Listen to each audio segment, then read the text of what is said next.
Hi, welcome to SBR Sports Picks. My name is Peter Loshak. Well, look who decided to waltz into the office. What a wonderful surprise, Jimmy the Bag. How you doing, buddy? Where you been? I've been away, and I'm so happy.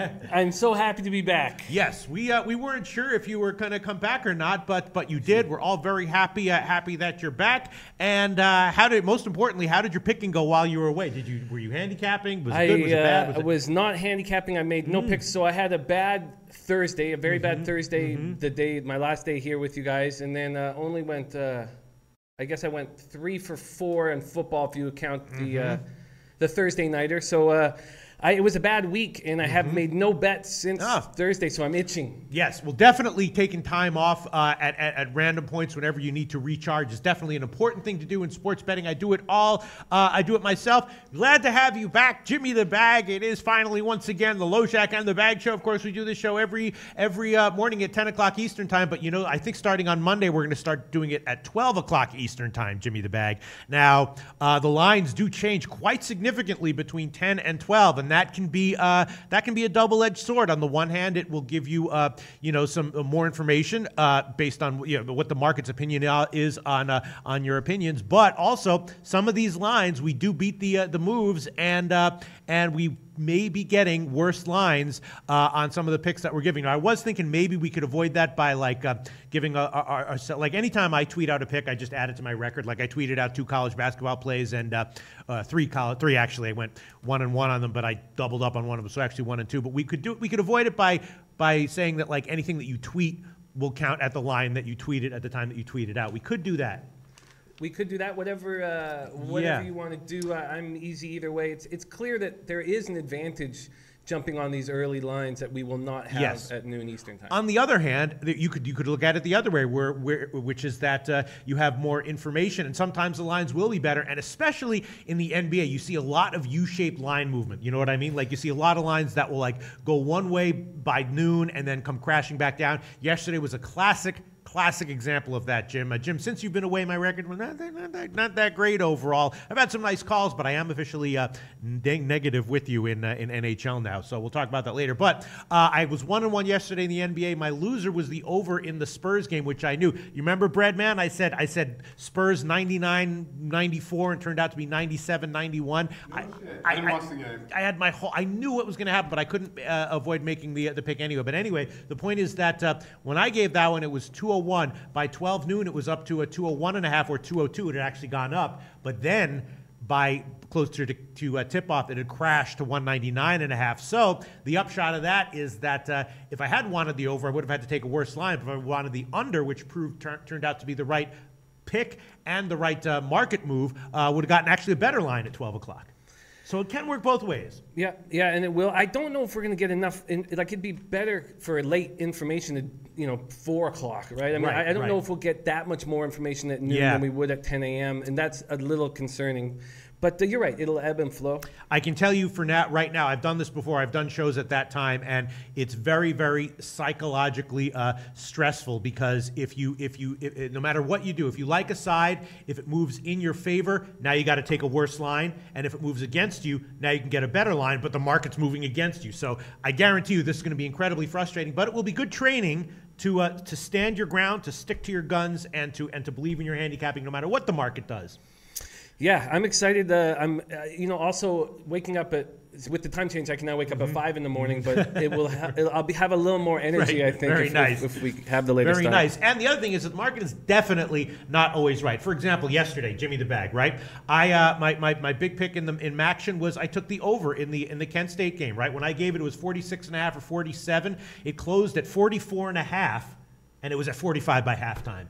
So anyone who looked at that and was like, oh, my God, the market moved to the under, I'm totally on the wrong side, just not true. Just not true. So don't always get spooked by market moves is what I'm saying. And this will be a challenge when we're doing it at 12 o'clock Eastern Time because there will be, like I said, if the market moves in your favor, now you got to take a worse line. If the market moves against you, now you can take a better line, but the market is implying you're wrong. And are we going to be able to come back at 4 o'clock? And yes. That's going to be great. Of course. So we're going to be able to wait. We are doing, once again, we're doing a show at 12 o'clock Eastern Time and 6 o'clock Eastern Time, right? Yeah. Those are the times, right? So we're going to be doing 2 shows oversaturating the market, a la Justin Bieber and Taylor Swift and all that, right? Are you worried about oversaturation, Jim? No, I think it's going to be great because we'll have more time to talk about the line changes and the comment and how we feel about where we stand with our action. Right. So it'll be more of like an Oprah type situation. All right. Yeah. So and we'll be able to hold off on our picks, maybe take them back if we decide we don't like them. So it'll be very interesting. All right, we got a big card today. Let's get to it. Okay, a lot of funny comments here, but everyone's very, very happy that you're back. Okay, so let's see. I guess let's you want to just quickly get through NHL because I am now officially negative. You are also officially negative, and that's not good, Jimmy the Bag. It's not good, and I'm much more negative than you. Not much more. No, you're a couple units, and I'm like 1.5 units negative. You're like 4 units negative. Here, I'll bring it up right now. I'll open it up, but and you know, yesterday I should have there's really something to be said for limiting your bets because in yesterday's show I was like, all right, I love Winnipeg here. It's low hanging fruitish, and I was like, that's my best play of the day. I like Winnipeg, and I should probably just stick with that, which is what I should have done. I cashed the Winnipeg team total over, the Winnipeg -1 line, and I gave 4 other picks that were all losers and just horrible and just, I was thinking that it would have been a nice spot because both the Jets and the Oilers on the puck line would seem like low-hanging fruit. Yes. And, but, I have a great plan for today's 3 games in the NHL. I'm actually quite confident in this. Okay, yeah, but it just goes to show you that sometimes, the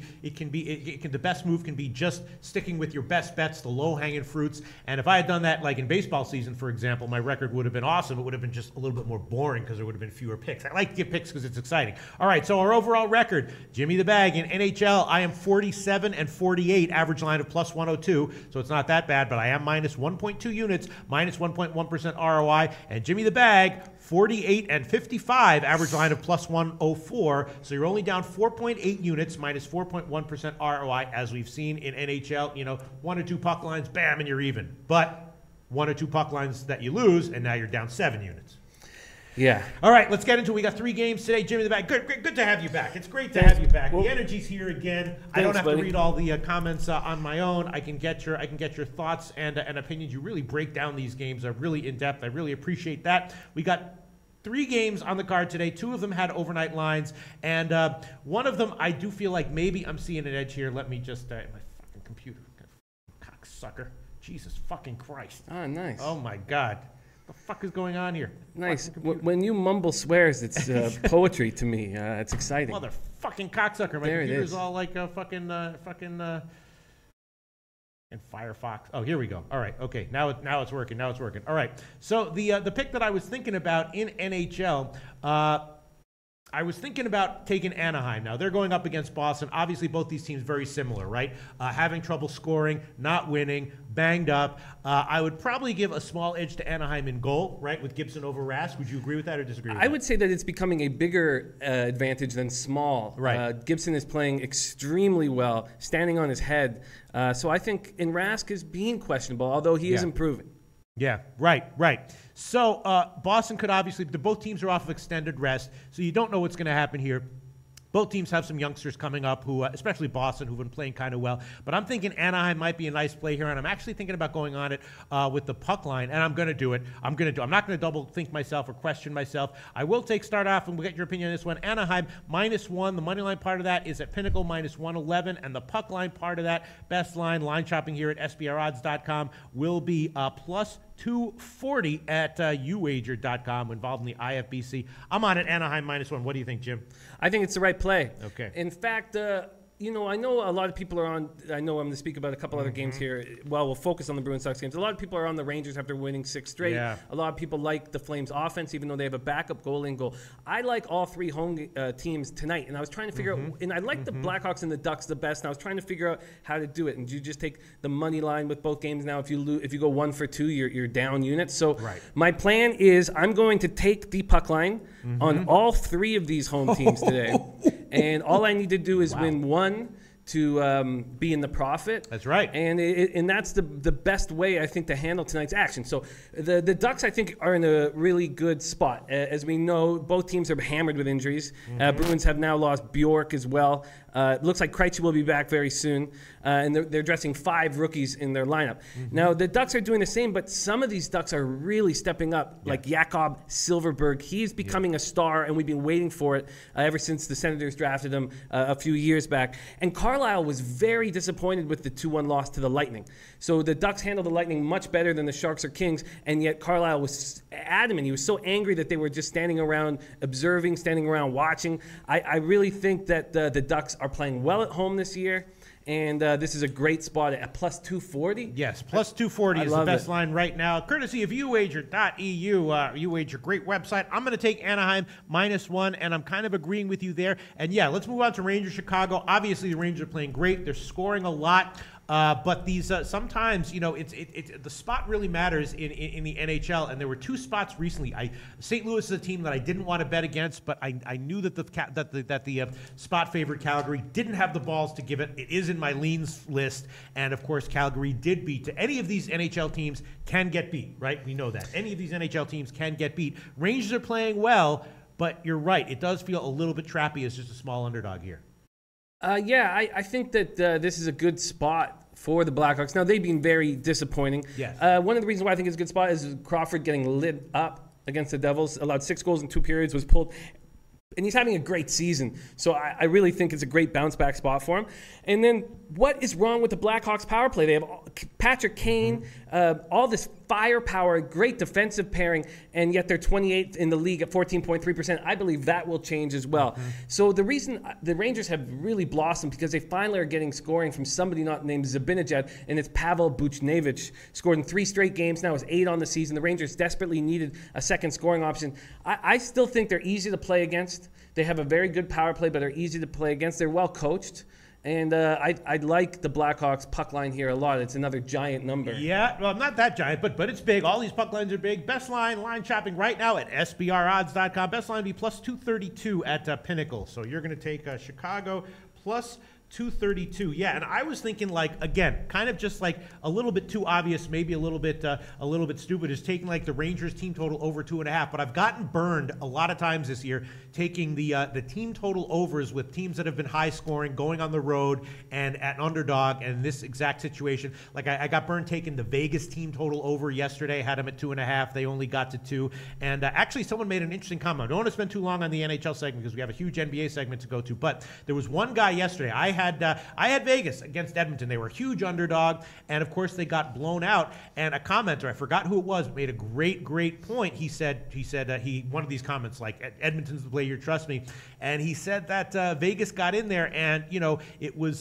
super cold, 0 degrees. Now, of course, when you're inside, the weather doesn't matter, but maybe it does matter when a team from a hot area like Vegas just is hanging out in Edmonton, and then they have to play a hockey game. Does that matter, Jim?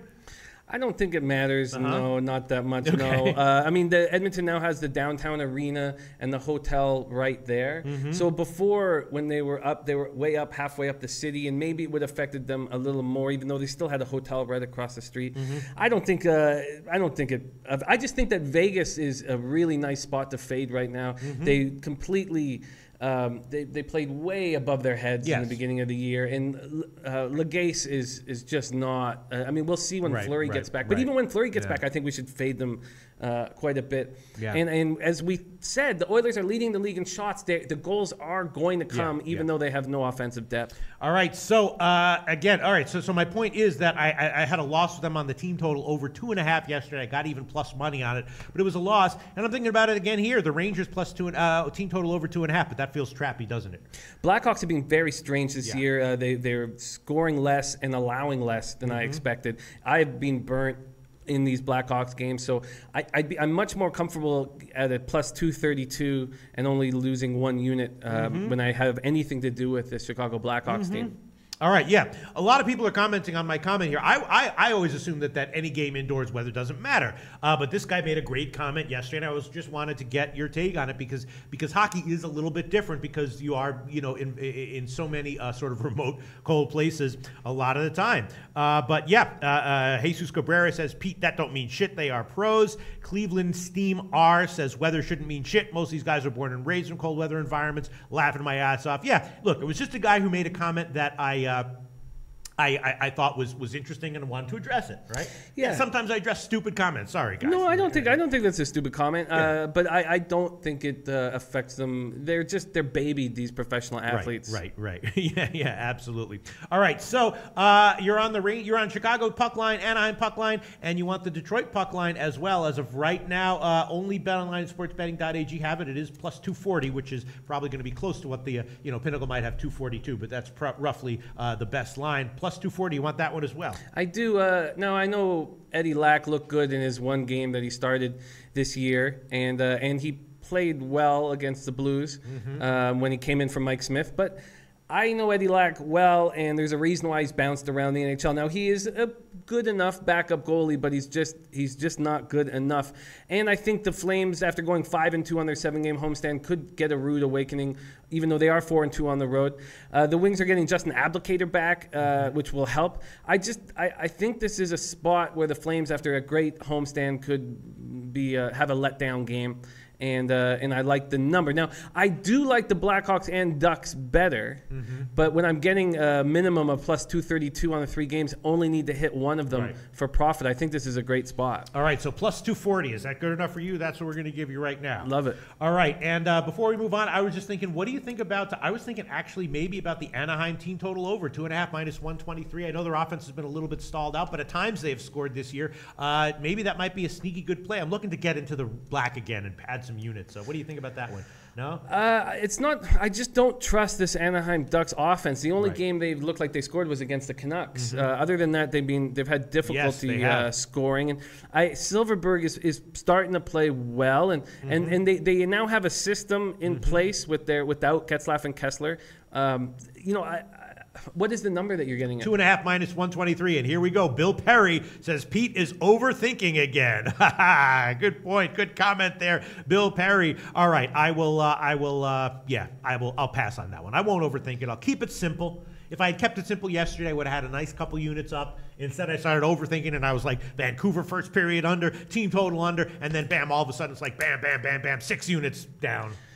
Well, I think the Canucks as an under team was something we should hit all year long. Right. I had the first period under, which went to 2, and then I had the Canucks team total under 2.5, and that cashed. I didn't take the full game under 5.5, which did cash. So I'm really kind of snake bit a little bit. All right, I won't overthink it. Let's move on. I'm on Anaheim -1, and Jim's on the puck line. All 3 home teams: Anaheim plus 240, Detroit plus 240, and Chicago plus 232. All right, let's move on. Jimmy the Bag. How about that? That sounds great. All right, NBA, I'm doing phenomenally well. Continuing to do phenomenally well, and there's a bunch of plays I think I'm liking on today's card as well. Let's just quickly read the record, because look, if we're going to read our shitty records for NHL, we're going to read our head. God damn it, you're going to sit here and you're going to listen to me read our record for NBA. Okay, you ready? I'm ready. My record: 38-23, plus 13 units, plus 19.6% ROI. Wow. Jim's record cutting a little bit close, but still very nice: 43-37, plus 4.1 units, plus 4.7% ROI. Just because on the 9th, you had a 1-5 day, Jim. It was a very bad bad day on the Thursday. But still, once again, like I said, look, a plus 4.7% ROI with this volume of picks long-term in the NBA is phenomenally good if you can maintain it. We'll see if you can. There's a bunch of plays I'm liking on the NBA. I'm pumped up. I'm pumped up now that you're back, Jim. Thanks, man. Can you tell? I got some energy now. Look, I look cool. Look at this shirt. It's a kind of a hip shirt, Jim. I know how to look cool when I need to. All right, let's get into it. Let's get into NBA. A lot of picks I'm liking. All right.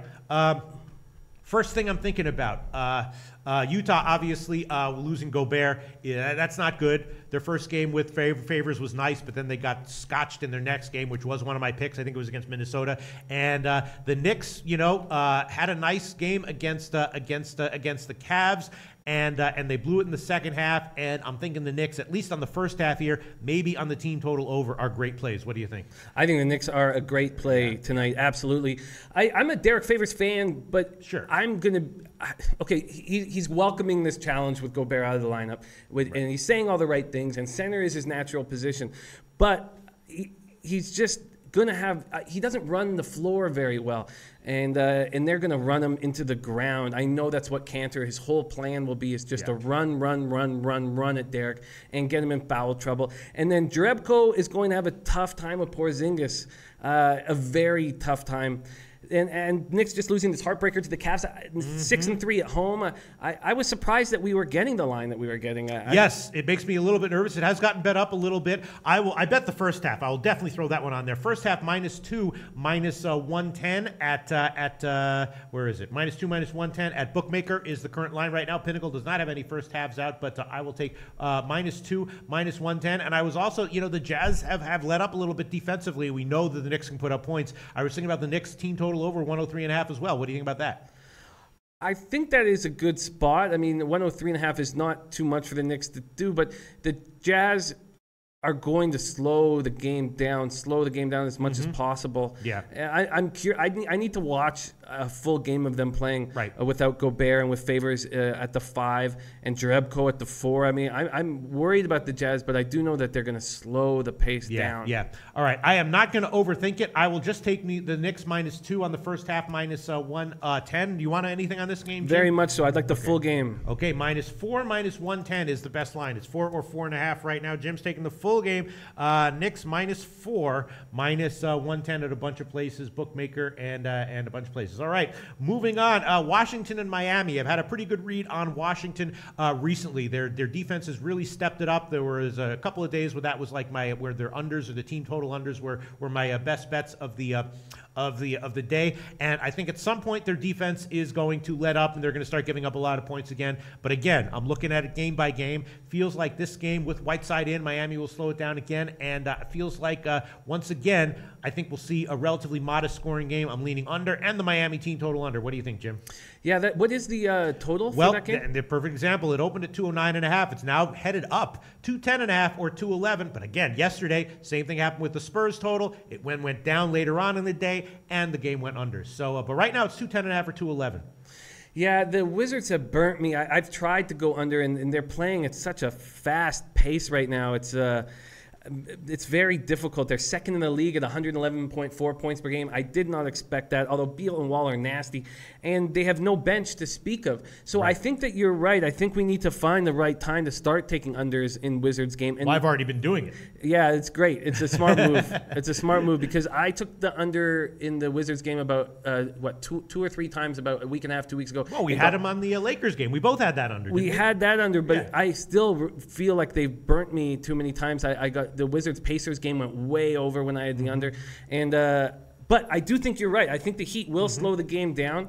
And I'm just a little shy with the Wizards right now, but I think it's the right move. Okay. CC924 says Heat are 0-9-2 ATS at home. Yeah, you're right. Washington just does have kind of a weak bench. All right, I'll think about that when I'm thinking about the Miami team total under and the under in that game. Then another game that I'm thinking about is definitely the New Orleans and Toronto game. Now, New Orleans, I had a casher with the under in their game against Atlanta. I was nervous about New Orleans not really taking Atlanta too seriously, and that did come to pass. They got the win, but they didn't get the cover. And now, they're going up at home against Toronto. Toronto's coming off with a huge win over over Houston yesterday, and it's a very weirdly low line here for New Orleans, considering how they're getting Rondo back and considering how good they've been ATS. Before that Atlanta game, they covered like 6 in a row or something. It's only 3 or 3.5 market wide, and I'm thinking that New Orleans might be a good play on the first half at least here, maybe on the full game. Is Toronto that good that they should be only getting 3 or 3.5 here on a back-to-back? I was surprised at the line as well, and great call yesterday, by the way, with the Raptors. I just think that, well, first off, I've been very... Oh, actually, yesterday I had the Houston team total under, which cashed by a half point in the last seconds. Wow. Yeah, I didn't have the Raptors. I had the Houston team total over. Okay, yeah. That was not a good call, but I cashed it anyway. All right. But yeah, the Raptors. But I think we keep Rondo out of this. I've been told that he's got a 14-minute limit tonight, so it's going to take him some time. Although he is provided a spark, but mostly on the bench. The Pelicans have committed 42 turnovers in their last 2 games, so they desperately need Rondo in there to take the pressure off a Holiday. But man, this OG Anunoby, man, the original gangster, looking very good in the starting role last night for the Raptors. Picking up 16 gives us another option, and with Norm Powell out, he and CJ Miles will see more game time, and that will add to our offense because Norm Powell is a great defender, on-ball defender. I'm very interested to see how the Raptors handle this back-to-back after playing so well against Houston. Some interesting comments here. Dan Kelly says Toronto's backcourt is going to win that game. Sean Williams says, don't fade the Twin Towers. Jimmy, they have burned you too many times. LOL. Shy Archie Archibald. Shy Archie, that guy is an old-time poster at SBR. Put up probably the best SBR forum video of all times where he secretly taped his girlfriend talking about SBR posters and just slamming the hell out of him. Funniest shit I've ever seen in my life. Shy Archie Archibald says Toronto faded fast during the end of last night's game. Yeah, it's an interesting game here. My sense is that probably I know that New Orleans isn't really a first half team, which people have pointed out in previous shows. My sense is though that either in the first quarter or the first half they're a good bet here. Yeah, it's a tough spot. We're all over the board right now. Big Easy VZ says Toronto on a back-to-back off a big win advantage. Pelicans never faded, says Raptors the play. It's Rosa in the house saying, Jimmy, we ride in Toronto. I'm concerned about how they're going to handle this back-to-back. Yes. I am definitely as well. Bill Perry says, lots of low-hanging fruit games tonight. Let us know what you think the low-hanging fruits are, Bill Perry. And here we go.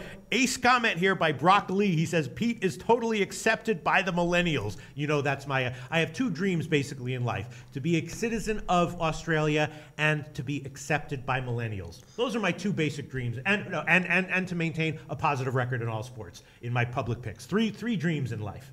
Hey, man, respect. I respect your dreams very, very much. Be an Australian citizen, accepted by millennials, and maintain a positive record in all sports. Doesn't have to be 10, 12, 15 units. Just a positive record plus a half unit over the whole season is fine, just as long as it's positive. I'm a bit of the opposite. I really want the older cappers, man. I want the Mark Lawrences. You know? Really? I want the old cappers. Yeah, because I look up to them and I want them to.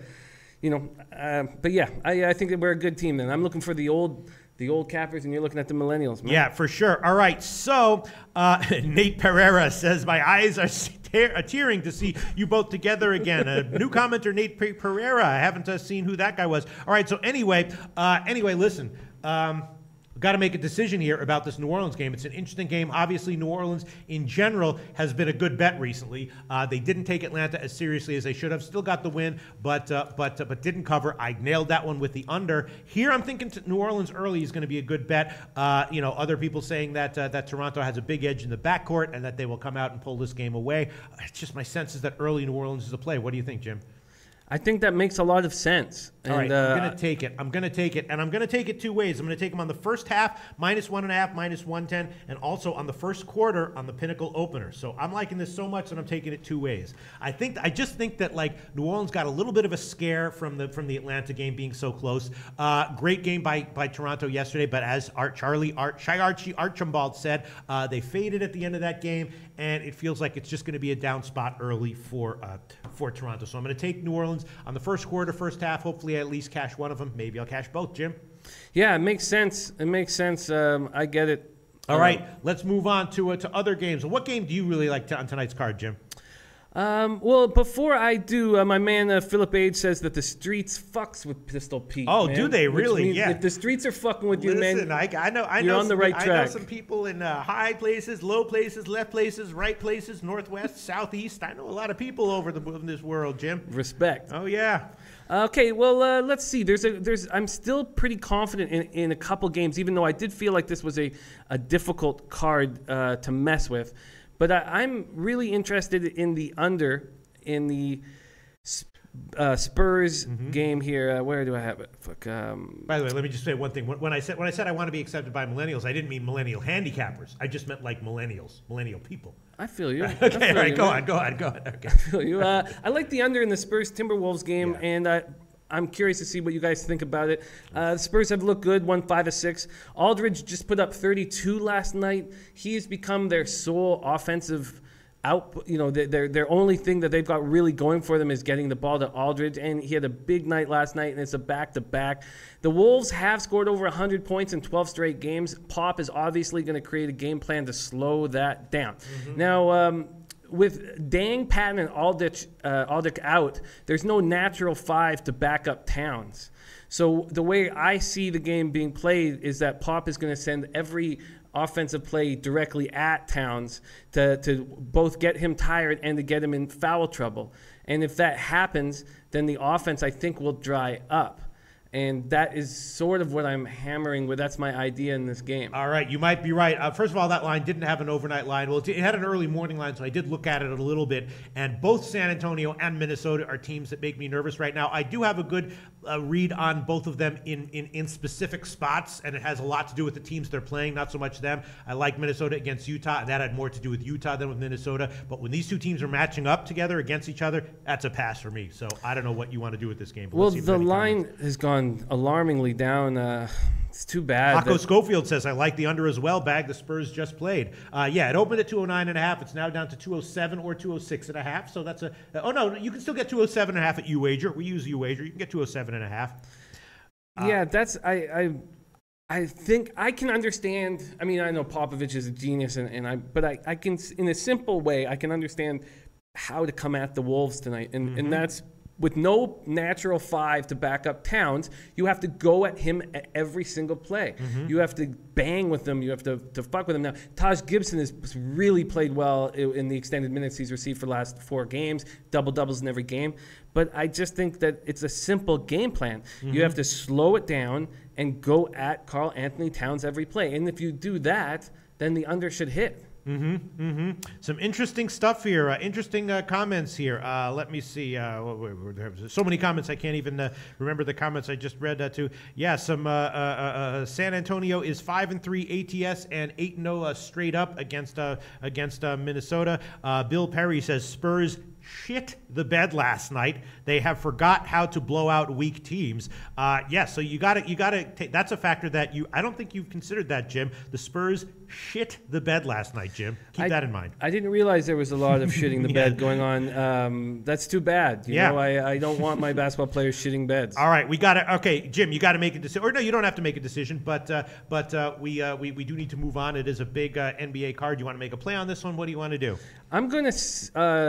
I mean, the line at 209.5. I really like this play. I guess at 207.5, I should take it. Well, if you like it at 209.5 a lot, then you'd like it at 207.5 with just a little bit. So I don't know. Luke Charleston says Minnesota shows up tonight, should be well rested. San Antonio traveling from Dallas. Hako Schofield does say I like the under as well, Bag. The Spurs just played. I don't know if you trust Hako Schofield implicitly there, but there's an endorsement from him. It's a tough game. It's an interesting game. I don't know, Jim. What do you want to do? You want to think about it? No, I'm going to take the under 207.5. Okay. All right. So Jim is going to take Minnesota under 207.5 minus 110. That is the line right now at UWager. The market is headed down. Pinnacle has 207, Heritage 206.5, BetDSI 206.5. So the sharper books would say that you're on the right side even at 207.5 for now, Jim. For now, as we see in the NBA all the time, it's almost expected now that I see U-shaped line movement in the NBA. You know what I mean? You see the lines jump up and jump down. Now this is a classic example where if we were doing the afternoon game, you could hold off and see where the line moves. You know what I mean? But then again, if it drops down to 205, now you got to take 205. If it goes up to 209, now the market's telling you that it disagrees. So you see how it works, Jim, right? Fucks with your head, the sports betting markets. It does. But I'm comfortable. Sean Williams likes the under as well. My man Alonzo Shivers says Spurs play well on the road. Sam in AA Clinic says there was a lot of shitting the bed. Spurs look pathetic. I watched the game. If Mills didn't get hot, they lose. And I just don't trust the Spurs offense for 48 minutes at this point. Yeah. Okay. Let's move on. What other games are into? What else do you want to get to, Jim? I like the Grizzlies in this situation, and I like the line. Now, I know that the Mike Conley situation is very important, and that's why it might be better to make this bet later in the day. He's been playing through an Achilles injury, and I read some of his quotes where he says he's good to go. He's going to play through it. Tyreek Evans has scored at least 20 points in 6 straight games off the bench. Having that extra scoring option is a big deal. And I do not believe in this Pacers team, even though I'm a big Darren Collison fan, and I've been very impressed by Sabonis. The Pacers shoot and allow 47.6% in field goals. A top offensive club at times, a bad defensive club every game. And because of that, now, this is not the Grizzlies that we remembered, and not even the Grizzlies that we saw in the beginning of the year. They've allowed 100 or more in 6 of their last 7 games. Shocking to say that. They've lost 5 of 7. This is a big spot for the Grizzlies to step up and get a home win and break some of these streaks, these negative streaks. So I'm pretty confident in this Grizzlies spot. Okay, -4, -103 at Pinnacle is the best line we can give right now. You want that one? Absolutely. Okay, in the meantime, some people are agreeing with your Spurs under. Salmon AA Clinic says agree bag, Minnesota 103, Spurs 96. Taco Schofield saying the Spurs should rest players. So, for what it's worth, you've gotten some endorsement here on the under. Sean Williams says under looks great. Okay, let's see. Let's now get to the Cavs game, Charlotte game. That's an interesting one. Obviously, the Cavs coming off of the big win against the Knicks where they didn't cover. And now they're going into up against Charlotte. I actually did bet this one. I'm not sure if I did the right thing. I did bet the under. I bet the under at 217.5. Now I know that both these teams can go very high scoring, but I'm thinking that off of the Knicks game might be a little bit more relaxed here, a little bit more low key, and Charlotte modest pace to keep it close. Kind of a high total. I took the under 217.5. What do you think about that? I think that's a good spot. Yeah, because Batum is back. He's going to make a season debut tonight, but he's not really.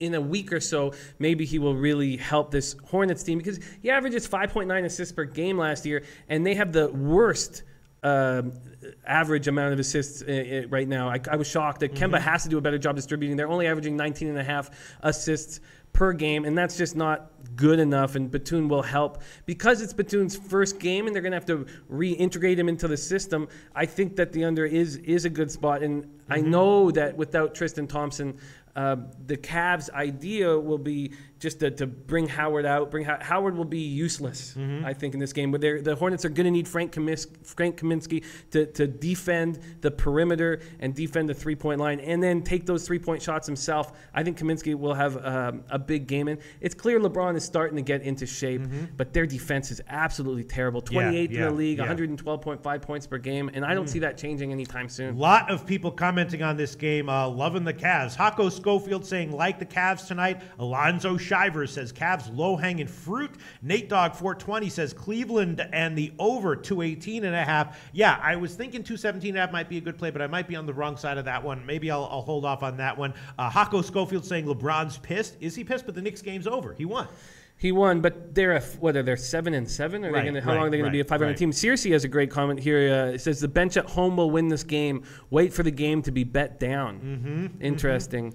Yeah, very interesting. All right, I think I will hold off on it. Although my lean is definitely to the under on that one, and maybe the Charlotte team total under. A lot of people liking Cleveland though. Let's move to the. Well, do you want to make a pick on that game? No, I'm concerned with that game. Let's move to a game that a lot of people were just talking about in the chat box. Philly against the Lakers. Now, obviously, Philly is freaking awesome, right?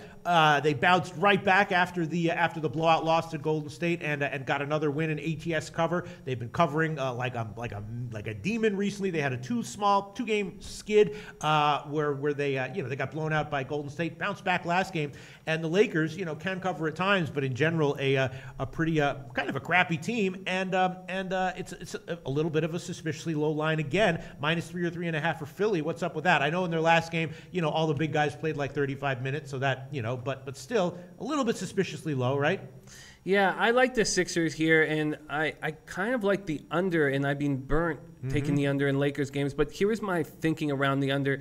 And it's Jordan Clarkson played the full fourth quarter in their win over the Suns. He's averaging over 50% from the field, 40% from three.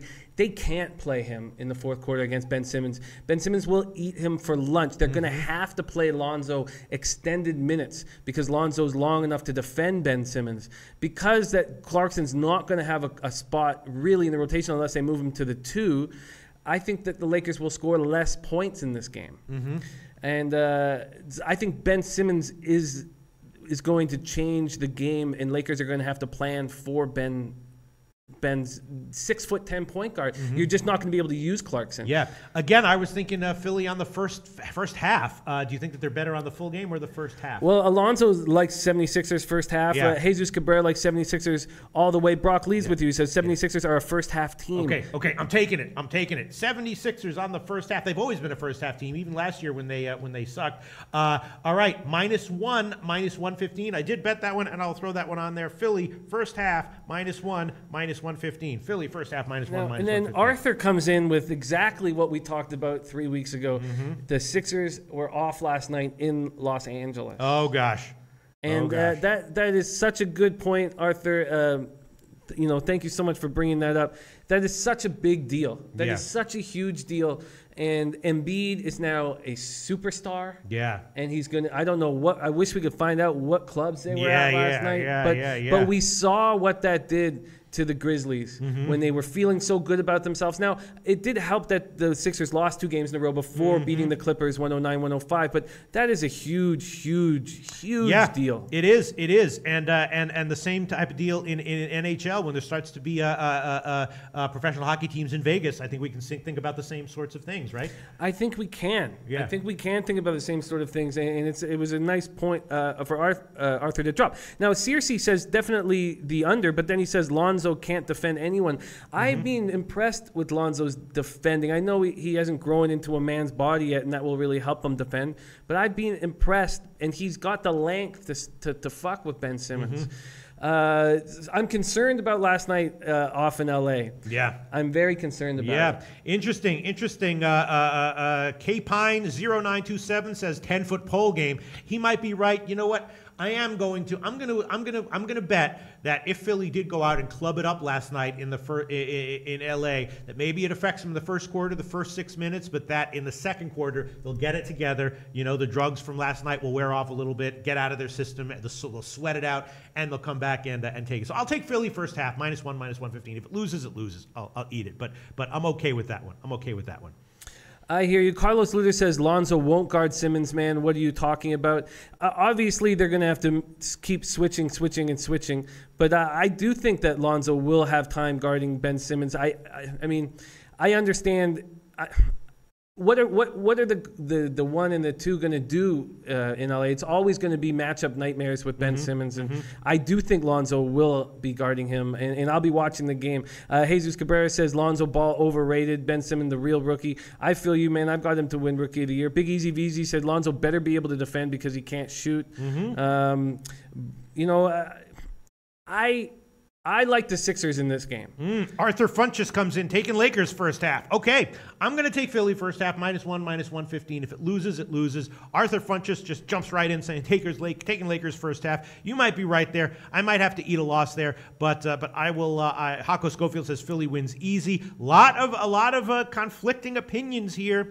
Going back and forth. Oh, Nate Pereira, another interesting point. Tuesdays are dead in LA. Well, not if you know where to go. Yeah, Tuesdays are dead LA if you fucking have a shitty job and no cash. But if you got some cash and you're a friggin' superstar, I mean, I'll give you a secret, right? For the people who know how to party, right? Tuesdays are like the biggest night of the week. They don't want to go out on Fridays and Saturdays when all the suckers and losers are going out. The people with millions, the people who bang models, the people who hang with the big shot callers, they party on during the week, Tuesdays. Man, that sounds and they know good where to me. to go. That sounds good to me. I'm gonna stick with the Sixers full game. Okay. I feel like now if I get burnt again with the day off in LA, I'm going to stop stop the situation. Yes. All right. Okay. But all right. So here we go. Let's move on because we do have to get to the football segment. But what is the line I'm getting for Sixers full game? Oh, Sixers full game. Best line will be -3, -105 at BetDSI. -3, -105. Sixers locked. -3, -105. All right, so let's review and see if we want to add any other picks so far in the NBA. I'm on the Knicks first half -2, -110. New Orleans first half -1.5, and the first quarter pinnacle opener. Philly first half -1, -115. Jim is on Minnesota under 207.5 -110. Memphis -4, -103, and Philly -3, -105, and the Knicks -4, -110. Anything else you want to add on here, Jim? Yeah, I'm going to take the over in the Magic Blazers game this evening. Aaron Gordon is having an absolutely exceptional year. 18.3 points per game, 7.9 rebounds, and then he had a real off night versus the Warriors in their 10-point loss on Monday night. He went just 4 for 13 from the field, and I expect a big bounce back from him. I've been absolutely impressed with the Fournier, Gordon, Vucevic 3-4-5. And Elfrid Payton is back, but he's still dealing with groin issues, and he looked awful versus the Warriors. Now that DJ Augustine is hurt, that means Shelvin Mack is going to be chasing Lillard around the floor, which which concerns me a bit. But in saying all that, the Magic want to finish off their Western swing at 2-2, and I don't know if they're probably not going to be able to do it. But I think there's going to be points scored in this game, and the Blazers look very good defeating the Nuggets by 17, and they held them to 82 points, which again is concerning. They are fourth in the league in defense, averaging just 99.2 points per game. They're only 5-4 at home. But I think that this will come down to the Lillard and McCollum hitting threes and Fournier and Gordon answering with threes. Okay, so over 209.5 -105 is the best line we can give. There are two other games we have to get to. We got to make it snappy because we have to get to a college football. But I was thinking, the Detroit-Milwaukee game is interesting. I'm not sure if Detroit is a good bet here plus the points, although they may be. But I was thinking that Detroit on the team total over might be good. Is Milwaukee a good defensive team? Because I'm thinking whether Milwaukee cashes or doesn't cash, Detroit will put up 102 points and get the over. What do you think? I'm very interested after the Pistons won all 5 games of their homestand to see what they're going to do against the Bucks. I'm very, very interested. But Tobias Harris, hitting 50.6% from 3. The Pistons are in a really good place, and now that Bledsoe is on the Bucks, who are now 3-0, and he's only hitting 37.8 from the field. I like John Henson. I like Thon Maker. I like some of their defense, and I think that is a good spot, Pistons over. On the team total over 102. I mean, what's Milwaukee's defense like, Jim? Well, their defense is mobile, very mobile, and then with a Antetokounmpo at the 1, it can cause a lot of matchup problems. So I like Henson. I like the way he plays, and I really like Thon Maker. So I like the Bucks' defense. Now, putting Bledsoe into that rotation is going to hurt their defense. And I know they're 3-0 with him, but it's good. He's not a very good on-ball defender. Maxwell Smart says Pistons, all in caps. Carlos Luders, what's the Detroit team total number? It's 101.5 or 102 at plus money. Alonzo Shiver says Bucks win tonight. Yes, they might. Hako Schofield saying stay away from Detroit. So Tobias Harris is new man-child. He's a matchup nightmare. I'm just thinking about the Detroit team total over. Yeah, I get it. I can understand why you're thinking about that. Yeah, and then also the Sacramento-Atlanta game. Atlanta playing kind of well, and they finally have a game where they have a weak opponent coming up. Is this game going to go over? Is Atlanta going to cover here? What do you think? I was leaning towards the under when two bad teams play each other. I feel like the under hits often. Kings have lost 7 straight on the road. They've lost by a total of 45 points in their first 2 games of this road trip. George Hill is finally playing. Yeah. I don't know what the hell's been wrong with him. He got 16 points on Monday. He only averages 8.2 points per game. That's less than half of what he averaged last year. Vince Carter is out with kidney stones. Yeah. It's an old man injury. Hawks are 0-4 at home this year and need this game badly, very badly. And I like the Schroeder, Basemore, Torrey, and Prince 1 through 3. It's just at the 4 where they're fucked. Luke Babbitt, John Collins, Tyler Kavanaugh splitting up the power forward minutes. That just puts them in a really tough spot. Yeah. All right. A lot of people are making comments saying that the Detroit game is a stay-off game, Mitchell Chagas says Pistons Bucks is a game to enjoy, not bet, in my opinion. Alonzo Shiver says if you pick Pistons, watch out, it's a trap game. Bucks looks great since Bledsoe came. Hako Schofield says stay away from Detroit. Yeah, it's on the other hand, Nate Dogg likes Detroit plus 3.5 and the under 208. So that's an interesting game. A lot of conflicting opinions and a lot of opinions saying stay off the game. So I'm going to stay off it. Never Faded likes the team total under for Atlanta. Hako Schofield says Atlanta sucks ass. They certainly do. All right, okay. And Gonzalo Lopez says I fucking love your show. I'm cashing 23% more because of your tips. Thanks a lot, guys. Well, our tips are very much well-informed and tailored by all the great comments from the people in the chat box, so we really appreciate those. All right, let's wrap up the NBA segment and move on to college football. Once again, Jim's on Portland over 209.5, New York -4, Minnesota under 207.5, Memphis -4, and Philly -3. I'm on the Knicks first half -2, New Orleans first half -1.5 in the first quarter Pinnacle opener, and Philly on the first half -1. Is there anything else that you want to add on here, Jim? No, I'm comfortable with that. All right, and one final thing, I'm thinking about just throwing on the Miami team total under 106 -113. You think Miami's going to come out of nowhere and suddenly have a big offensive game? It could happen. You know, they have such a strong bench, and they will utilize speed that will try to tire the Wizards out. And I know that the Heat can be good defensively. You know, they're 8th in the league in points allowed at 103.1, but I think they're going to run, use Johnson, Olnick, Tyler Johnson, and Ellington. All right, I'll stay off that one. Let's move on to college football. I did nail the over last night with the Central Michigan Kent State game. Let's see where it closed. SBR odds. Yeah, wow. I got it at 46.5. It closed at 44.5. Was at 45 by halftime. Nice. Unreal. The market was totally wrong on that one. I was totally right on that one.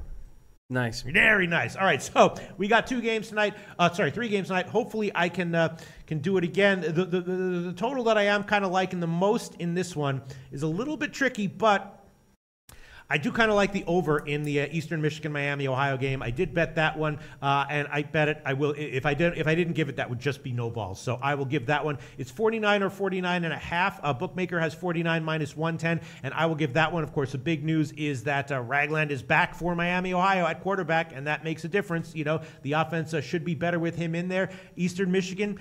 Tough team, great quarterback, deep complement of receivers, shitty running game. So teams can, and Miami, Ohio, and Eastern Michigan both do have decent defenses. Miami, Ohio in particular has a strong secondary. So they can, let Eastern Michigan run the ball all they want, load up on the secondary to stop the pass. They might be able to hold Eastern Michigan down there. And Eastern Michigan has not been a super explosive, high-scoring team in general this year. They've had a lot of modest scoring games and a lot of unders. But I think that the over is probably a decent bet here.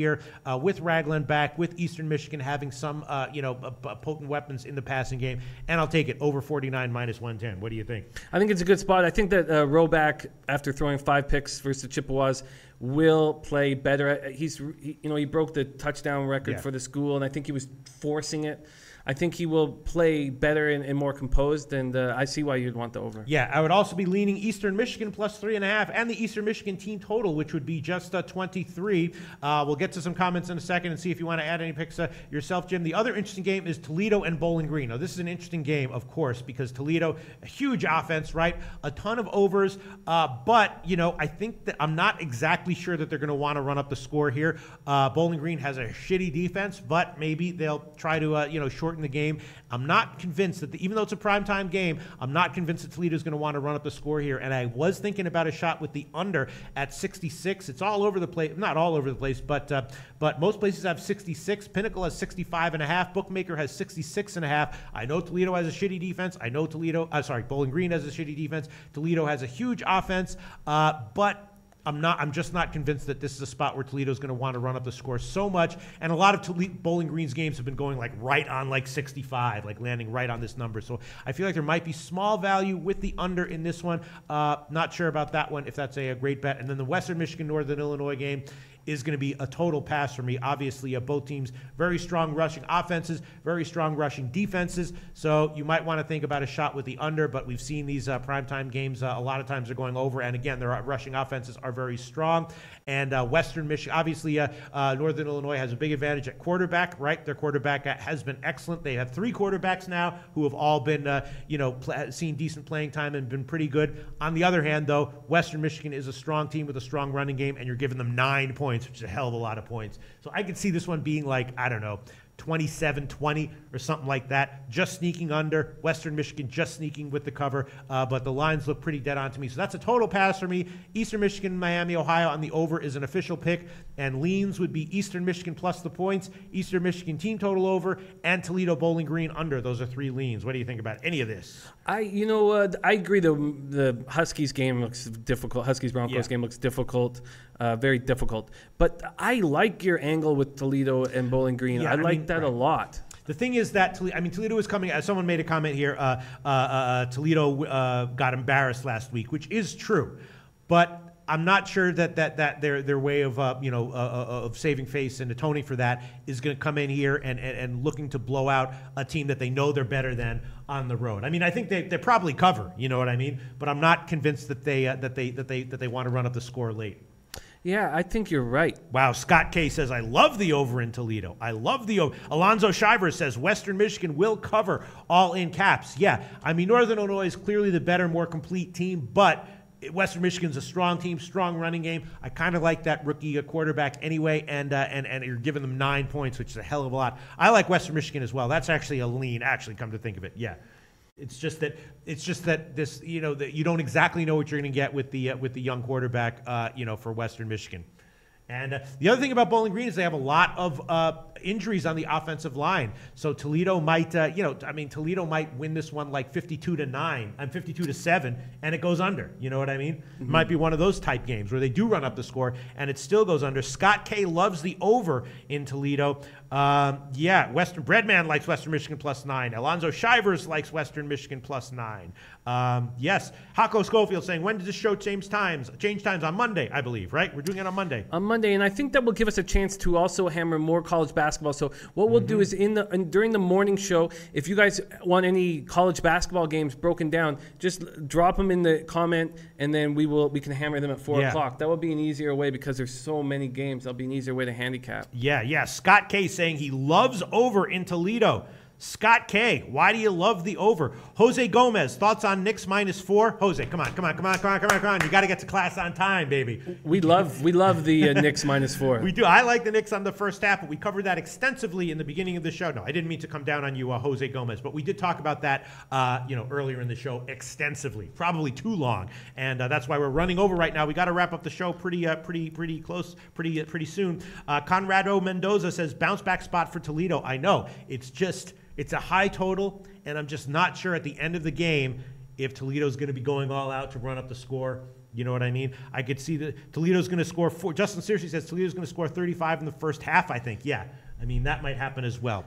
It's a lean, okay? I agree with everyone saying that they like Western Michigan plus 9 as well, but I'm just going to give the one pick, Eastern Michigan, Miami, Ohio, over 49, and I'm definitely leaning the team total over on Eastern Michigan as well, 23 -115. Maybe I should give that one because I'm definitely leaning Eastern Michigan plus 3.5 with the points too. Let me just think about this one for a second here. Now, you know what? I'll just stick with the over. That's about it. KD08 says, yeah, the show been whack while the bag was gone. Yeah, look, on my own, I'm whack. I am. I am whack. No way. On my own, I am whack. I think KD08 is right. On my own, I'm whack. I'm close. On my own, I whack off. Maybe That's what I do. Maybe what we are is like an NBA team, like a team like the Coach Popovich coach team, where all the individual components are whack. But when they come together, it's magical. All right, let's wrap this show up.